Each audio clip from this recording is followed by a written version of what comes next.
March 23rd Executive Committee is now called to order. We're convened as of 3 p.m. I respectfully ask everyone attending the meeting to mute yourself unless you're called on to speak. Let's call roll. I think everyone is here. First Vice Chair Catlin. Here. I see you, so I know you're here. Second Vice Chair Davidson. Here. Think you're spotty, but I know you're here too. Secretary Sloan. Here. You're Here. muted too. No. Is it working for everybody? Do we have the systems up and running? I can hear you- folks on my end. Can you talk, Marjorie? Yes, but it might be. We haven't had anybody that's responded in verbally, so I want to make sure it works. How about Treasurer Deschelle?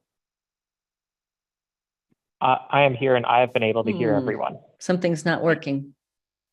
I think something's not working on your end, Lynn. Right. Director Tisdale, can you talk? Can you be heard? Yes, I believe that I can be, but we No. think there's a problem on your end. I just sent a message to the The chair. speakers must be off. Huh. I wonder if I should leave and come back. I'm not seeing anything that's.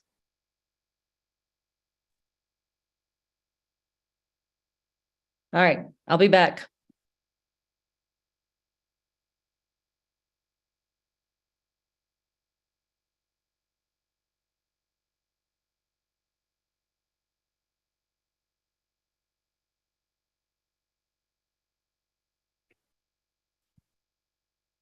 Anybody with a good story to tell while we're waiting for Lynn? I went in a Waymo for the first time last night, which was a fascinating experience. For those who have yet to be in one, they are on-demand autonomous vehicles that drive on the city streets. Now I can hear everybody. Great. Okay.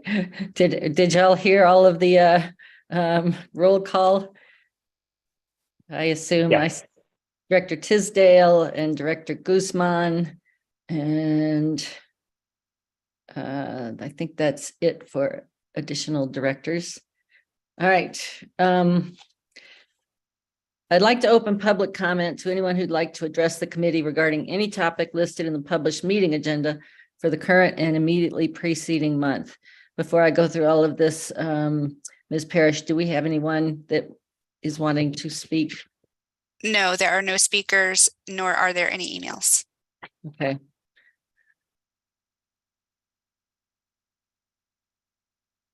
Then I won't go through all of that. With no participants in the queue, we will close the public comment period at this time. There's one recommended action on the agenda this afternoon. The action is Statement of Employee Appreciation. It is recommended by RTD Directors Catlin, Ruscia, and Sloan that the Board of Directors incorporate a Statement of Employee Appreciation at appropriate monthly board meetings as identified by the board chair. Do we have a motion? So moved. Second. Okay, I heard Director Sloan and First Vice Chair Catlin as a second. Is there discussion on this item? Okay, Marjorie. Yeah, this is certainly a non-complex issue. But I would just like to state that it's a non-monetary but heartfelt statement of appreciation for the employees who keep our agency running. And it's, as you know, it's been proposed by Director Catlin and Director Ruscia and myself. And I see Director Guzman is on. He has wordsmithed the statement and has a really good suggestion. And I don't know how you would like to do this. If this, goes to the full board, we can have Director Guzman at the full board meeting, suggest his changes, or we can do it now. It doesn't change the meaning, but I think it's, much better written. Well, I'd be inclined to just go ahead and address it. Any advice for us, Ms. Snyder? Yeah, okay. So I guess maybe what we need is somebody to read the recommended action, the language, and then make a motion to amend. Does that have to be from a committee member, Melanie? Yes, that would be preferable. But we could have Director Guzman read the language and have a committee member. Make the motion. Okay. All right. Director Guzman, do you want to read it and then point out the language you're changing, if you would, please? Sure. Can you hear me? You bet. All right. Yeah. So it's the third and fourth sentence on here Mhm. that we're looking at. And my suggestion was to state, we honor their work of delivering transit excellence, service, and value to the community, especially demonstrated during difficult and stressful moments. May the actions taken by the Board of Directors demonstrate our profound gratitude, commitment, and support toward all RTD employees. Great. Any comment? Well, first of all, do we have a motion to adopt these changes? Point of clarification, is that to replace those statements? Or is it That's just correct. in addition to? No, that's to replace them. It's deletion and addition of specific words. And I have sent a copy of this to the board office so they can send it to all of you to see, but I wasn't sure whether we did that here or at the other meeting. So it is a PDF that can be sent out. Could you just read the whole thing for us then, the way the whole employee appreciation, is it handy? Yeah. Okay. So what I'm proposing for a final amended version would be the Regional Transportation Board of Directors recognizes that RTD's dedicated workforce is the lifeblood of the agency. Every day, RTD employees do extraordinary things to make lives better through connections.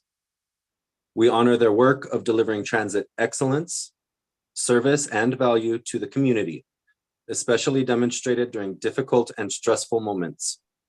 May the actions taken by the Board of Directors demonstrate our profound gratitude, commitment, and support toward all RTD employees. Great. Do we have a motion to accept the amendment? So moved. I'll second. All right. All right. Then do we have any no votes on this amendment? And we have that amendment is passed unanimously. And we have the initial motion that was the movement was Secretary Sloan, and the second was First Vice Chair Catlin. Do we have any no votes on the full statement on this motion as amended? Okay, the vote is unanimous, and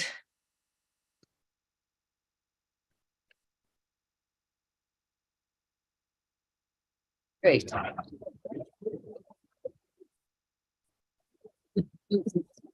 Board meeting agenda.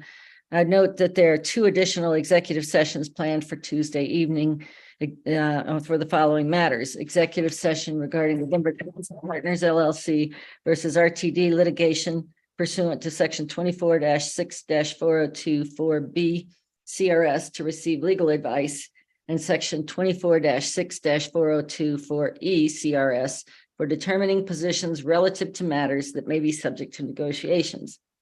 And executive session pursuant to 24-6-4024 CRS to receive legal advice, and 24-6-4024 CCRS, matters required to be kept confidential by state law and rules, section 40-18-104 CRS, and 7 CCR 723-7 Public Utilities Commission rules, 7349 D1 and 4, confidentiality of light rail vehicle accident investigations regarding the March 11, 2023 W line derailment. Is there a motion to move the board agenda as amended to the board meeting on March 28th? So moved. Is there a- Second, Okay, I hear Director Catlin is the movement and Secretary Sloan as the second. Is there discussion? Note this is for the whole board agenda with those changes. No discussion. All right, are there any no votes on this action? All right, with 5 yes votes and 0 no votes and 0 abstentions, the motion passes. We're now to the discussion item portion of the agenda, and there are 2 items for today. The first one, I see Michael Davies, is the March 2023 Government Relations Report. Yes, hello, Chair, members of the committee. Michael Davies, Government Relations Officer. Just have a brief report for you. So beginning at the federal level, as written in the report, the good news for RTD with regards to President Biden's submitted White House budget. This is a budget recommendation to Congress. Included in that budget is the recommendation to fund the Colfax East Colfax BRT project, which is inside the FTA's Capital Investment Grant Program, with roughly $126 million. That's $118 million from federal fiscal year 24, and then $8.1 million that was from last year's federal fiscal year 2023 that they're able to appropriate through that Capital Investment Grant Program. And so with that recommendation, it goes to Congress, and Congress, of course, has to fund that program at the adhered levels authorized in the bipartisan infrastructure law. The capital investment grant report that outlines this recommendation for the East Colfax BRT is really a roadmap recommendation from the administration for Congress to understand where that money is going. And if Congress agrees with those recommendations, they'll just provide a lump sum funding for that program, and then let the Federal Transit Administration move forward with ministering and working out final grant agreements with the agencies. So it's certainly a big step forward for that project.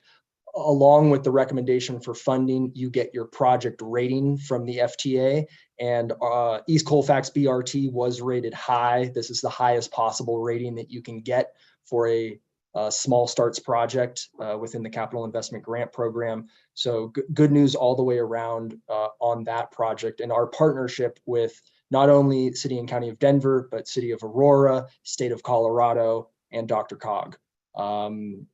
So moving on to the state side of things, really, connected with the board's vote to support House Bill 231101, which is the Ozone Season Transit Grant Program flexibility legislation. That bill, as I had indicated in a previous update to the board, did have an amendment attached at the request of CDOT toward the end of Senate consideration.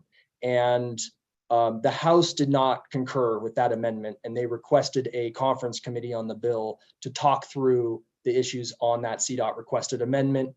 I know they are working on a compromise to move forward on that bill. It was on the Senate calendar for today, but it's been laid over until tomorrow. So just waiting for essentially final concurrence in both Senate and House to move forward on that bill. But no concerns or issues that have been raised with the portion of the bill that impacts RTD and that RTD is in support of. Also on the state side, there are 2 new bills that I just want to bring up and mention. They do cross over into RTD's world. First bill is House Bill 231240. That's a sales use tax exemption for wildfire disaster construction. This was a similar, there was an amendment last year to a bill that was very similar to this, and this is largely focused on the Marshall wildfire and victims who had their homes destroyed and now need to go purchase construction materials to rebuild their home. Of course, when you purchase construction materials, it passes through all the sales taxes at the state level, and that includes RTD's sales taxes, sales and use tax. So what this bill would do is create a sales and use tax exemption, or should change that, a use tax exemption for purchasing that construction equipment. There is a fiscal note that has been produced. RTD did not give any input onto that because we don't get enough detail in the information that we get from the Department of Revenue to discern and make a reasonable estimate on what that fiscal impact would be. We really relied on the Department of Revenue to do their analysis and look into the level of detail of what that might cost RTD in terms of a fiscal impact. The Department of Revenue did estimate that in fiscal year 23-24, the impact would be 1.1 million to 2.2 million. And then moving forward in fiscal year 24 and 25, it'd be 800,000 to 1.5 million. Overall, in conversation and analysis with RTD's CFO on this, really RTA views this as a de minimis impact and can actually be viewed in many ways as somewhat budget neutral. If this disaster never had happened, those taxes would have never been collected. And ultimately, when we look at our long-term budgeting impacts, it is really neutral. And I know our CFO, Doug McLeod, is on the line if you have any questions on that. But RTD, looking at this bill, does not have any concerns with the bill. And that's essentially all I have in terms of remarks on that bill. Happy to answer any questions. It has been referred out of the House Finance Committee and is sitting in the House Appropriations Committee, where many bills are sitting until the state can work out its long bill and determine how much money they are going to be able to appropriate to a wide number of bills, including this House Bill 23-1240. The next bill I just want to touch on and make sure you're all aware of, and I know you've heard about this as the legislative session has gone on, and this really is the governor's land use / housing bill. This is Senate Bill 23-213, and it is simply titled Land Use. And that bill was released yesterday from the administration and bill sponsors and a wide number of supporters around the bill. It is over 100 pages long, so I can't say I've read every single word in it, but I've done a good quick review. Based on that initial review, it does not have any fiscal impact on RTD. It does not create any new requirements for RTD. And lastly, all of the requirements that are in there are not adverse to RTD's transit-oriented communities policies or any of our policies with regards to land use development that RTD owns.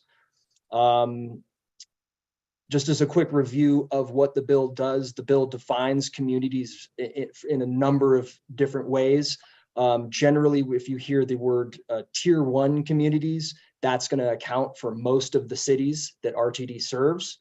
Within that tier 1 communities, they do define transit-oriented communities and key corridors. And those two definitions are defined in the bills. Transit-oriented communities really refers to communities within a half mile of a fixed rail station. Transit or key corridors is referring to communities that within a quarter mile of a bus rapid transit corridor. And they define bus rapid transit as largely simply 15-minute service frequency or better. So that is just a quick review. And those key corridors then have requirements for what the cities need to adopt in terms of density requirements. And that is largely what this bill does, is it defines a rulemaking and plan implementation for cities around the state to adhere to, and provides an opportunity for the state to start building a base level of understanding how much housing do we have, how much housing do we need to produce, and it allows the state to track that over time.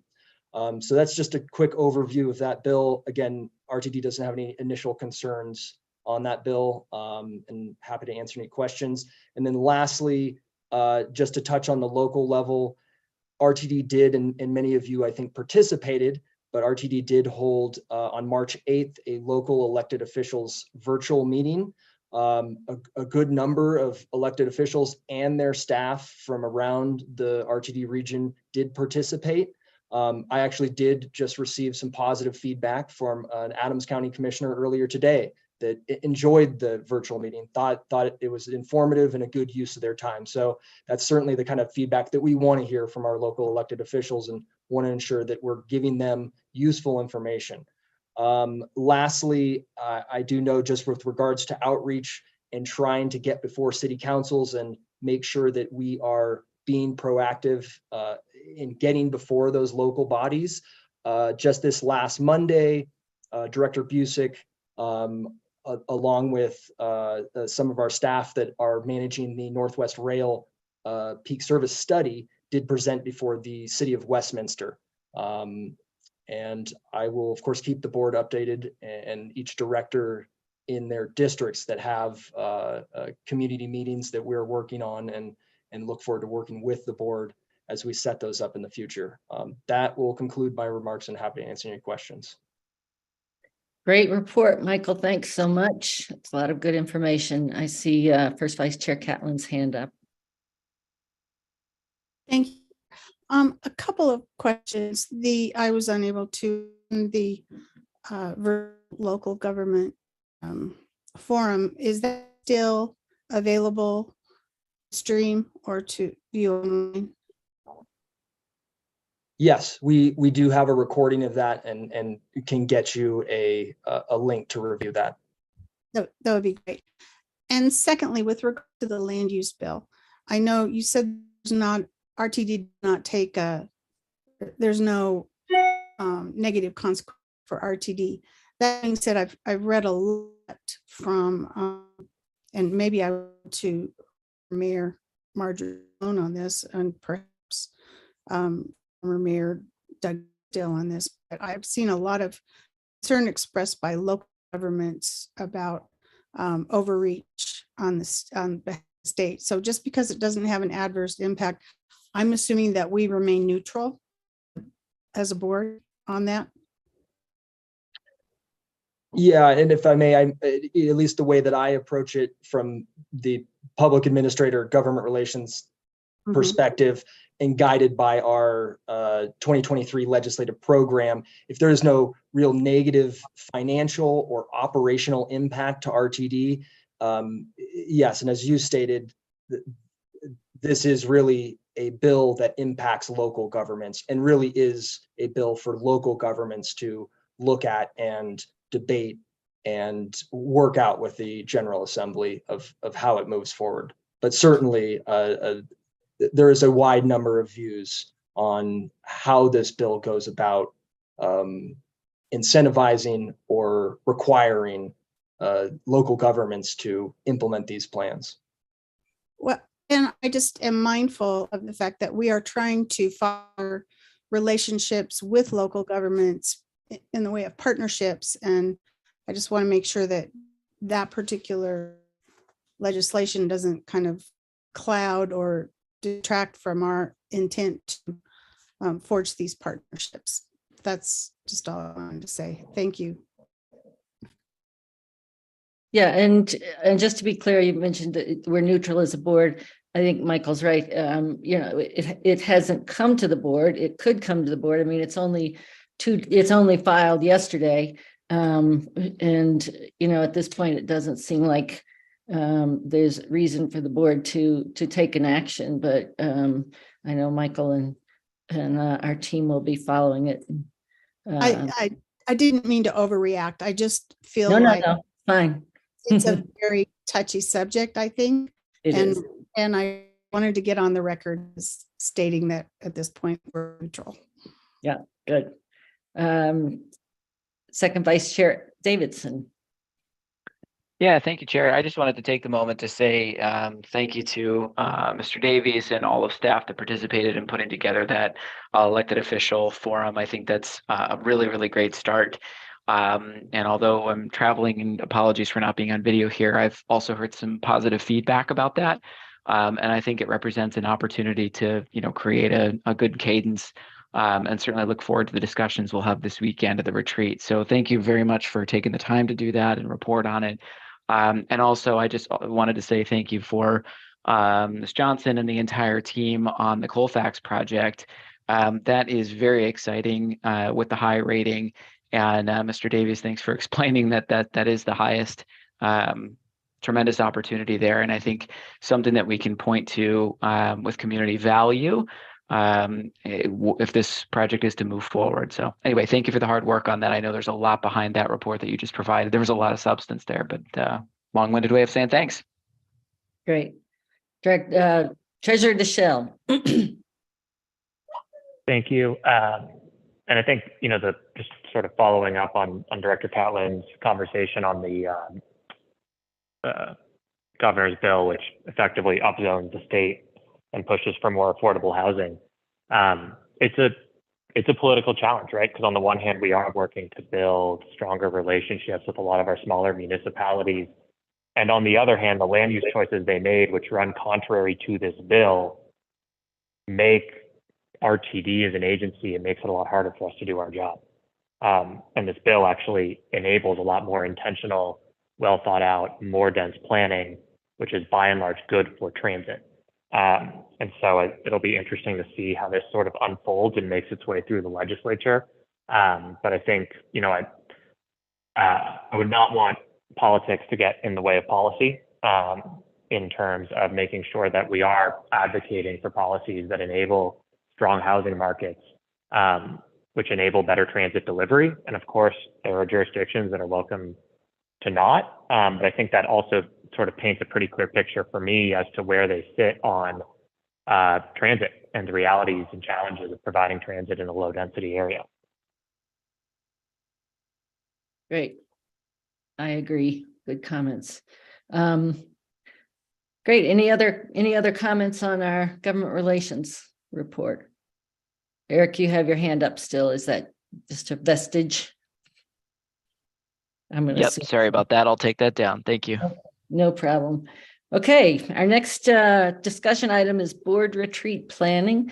I see that Jonathan Bartsch has joined us, and I think all of you received the draft agenda. We talked for a bit this morning, and after I talked with some of you and others, and I think we're on the same page that we might work through a couple of changes to this and send it out again. Specifically, I'll let Jonathan talk about some of this, but the 9:45 to 10:45 and the 11 a.m. to 12 p.m. sessions are talking about the director's key policy goals and what the priorities are and putting together a work plan. And I think, as again, what I'm hearing from several board members and what Jonathan also had in mind is that we would actually specify several of those policy topics that we would have the discussion on, not just set a work plan to discuss them down the road. Because I think that's what people are looking for in the retreat.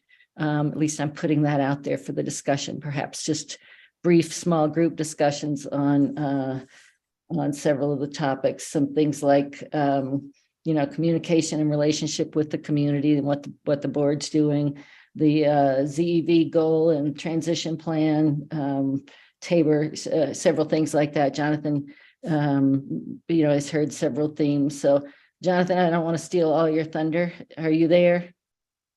I am. Good afternoon, everyone. And apologies for not being on video as well. And as Chair Geisinger mentioned, that we intend to have a discussion, not just to kind of tee up those and have them as an action plan, but really to get into the substance of those and provide time to both discuss those, to understand the values, the sometimes maybe differing perspectives associated with that, And at the same time, to the goal on Saturday would be to walk away with a plan about, one, a confirmation of what those policy goals are, two, the understandings around those, and three, what are some of the specific steps and measures of success for the next 12 months. So as Chair Geisinger mentioned, we'll tweak that a little bit. I don't know whether it's worth sending out again to that, but maybe to the board, I'll leave it to your judgment. But that was sort of the plan with that tomorrow. And I fully concur with the goal of having the board have substantive, meaty conversations about these topics and to build understanding amongst each other, and also then to kind of think about what's next over the next 12 months. Great, thanks. Opening it up for discussion, questions on the agenda, suggestions. Anything else?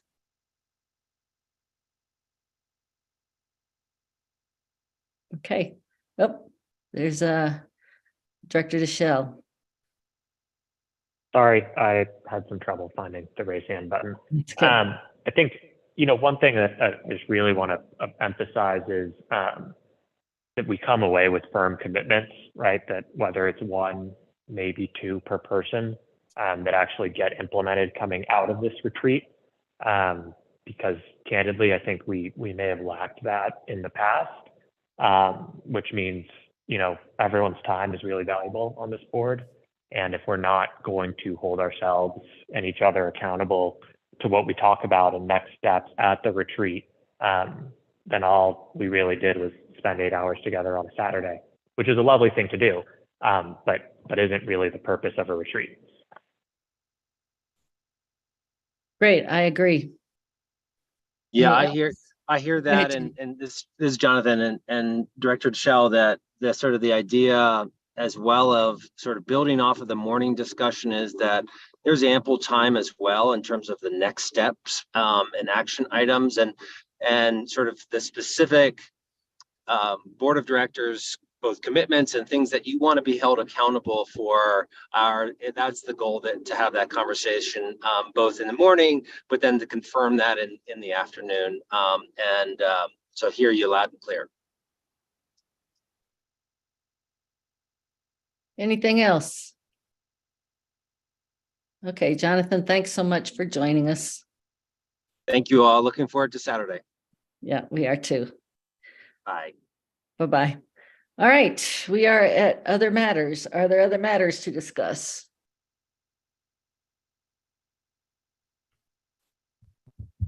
Secretary Sloan. Thank you. I have two things I'd like to bring up. The first has to do with rescheduling committee meetings.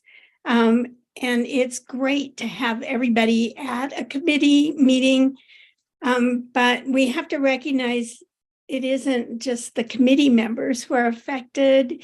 It's the staff has to rearrange their schedule. Other board members who want to listen in have to rearrange their schedule, and potentially the public and the media. I know there are going to be exceptions to this, but I think in the future we should stick to our committee scheduling. I can be talked out of this, but it just seems like a lot of behind the scenes work to reschedule something that has been set for quite a while. And Madam Chair, if you would like to call on the other folks to react to this, that would be great. I still have one other item. Great. I assume Eric and Bobby are reacting to this. Do you have comments? Eric? Yes. Yes. Okay, go ahead, Eric. Yeah, Secretary Sloan, thanks for raising it. I think consistency and long scheduled is always really, really helpful. And my apologies, because the change on this one, I'll own that came out of a discussion with board staff, and thank you to everybody on this call right now for the adjustment. My apologies for that. It's been a lengthy and trip with some challenging connection issues. So I appreciate the flexibility, but I would say that Secretary Sloan, I completely agree with your sentiment. And I'll own this one. So thank you very much. Great, thanks. Treasurer Deschelle. Yeah, thank you. I was going to say, absolutely agree. I think that the caveat would be for religious or other sort of protected reschedulings. And I think the other thing to note, right, is we rescheduled because of APTA, an entire committee schedule. And APTA is great, and it's great that we're participating, but I think everyone knows that you all, our obligations here first. And, you know, I'm hard pressed to think that there were really legislative meetings going on at 8:30 p.m. Or 7:30 p.m. Eastern. And, you know, we all travel, we all have busy schedules, but I think, you know, to really nail down on Marjorie's point, the more we can keep these consistent and really only shift them for religious exemptions, or if that means that person has to miss it, that's fine. But I think it really is critical that we limit rescheduling. I think it's why we have chairs and vice chairs. It's why we have chairs and vice chairs and first vice chairs and second vice chairs on all of our committees, which is to allow people the flexibility. And it means you just sort of need to make a commitment one way or the other for folks. So it's important to have everyone's voice here, but I think we all also know we're here for the public, and we're here for staff, and we're here to serve our community. And adjusting these for our own schedules sort of runs against that. Anyone else? I'll just say that I agree. I think, you know, it's a very good point, Marjorie. Thanks for raising it. And I think the additional comments, I think that we have a pretty good consensus here that we'll try to stick to our committee and board meeting times in the future, except for religious reasons. I agree with that. Okay, Marjorie, you had another. Great. And yeah, I appreciate having everybody at the committee meetings. And this was just a good example of, you know, hearing about consistency. So thanks all. The other is just a heads up about an upcoming conference in Denver called the Colorado Transit Exchange Conference. It's going to be about all things transit and multimodal transportation. There are plans to honor former Secretary and former Mayor Pena with an award, and having the current Secretary of Transportation there. The organizer is Bob Diniger, and he is juggling a lot of commitments from other people right now about scheduling and when they can be available. So there is nothing right now for RTD to do. But the organizers of the conference would like, after they have their schedule together, they would like a resolution in support of the conference from the RTD board. So, you know, that is an issue that will come up in the future.